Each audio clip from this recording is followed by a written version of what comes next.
As a business owner, what do you really need to know about the adoption of the new revenue standard, ASC Topic 606?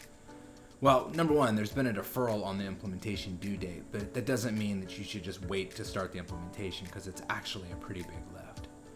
The good news here, though, is that the wheel's already been invented. Public companies have already been through this, so there's a wealth of information and really a wealth of experience of doing the implementation.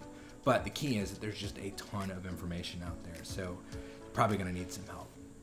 A little bit about how the sausage is made will put some context here.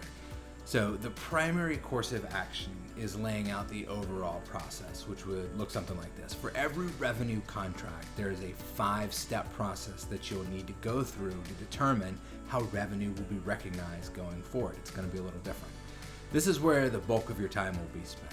And each of these 5 steps is foundational to the next, so it can't be done out of order, or if you screw one up, it's garbage from that point on. So ideally, you'll be able to go through this exercise on a sample basis, meaning that you can pick like a representative contract for a group of contracts and go through this whole process once and then apply that to all of the existing or the similar contracts there. So the challenge here, though, is if there's an overriding MSA or a separate contract that impacts this other contract for some other reason, you've got to really think about that.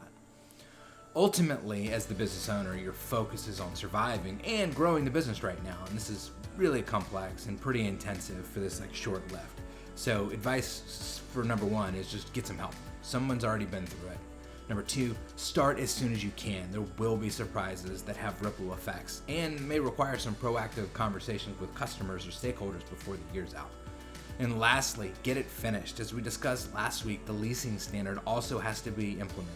And if you wait till after a year end to sort it out, some of the things, it might just be too late to do.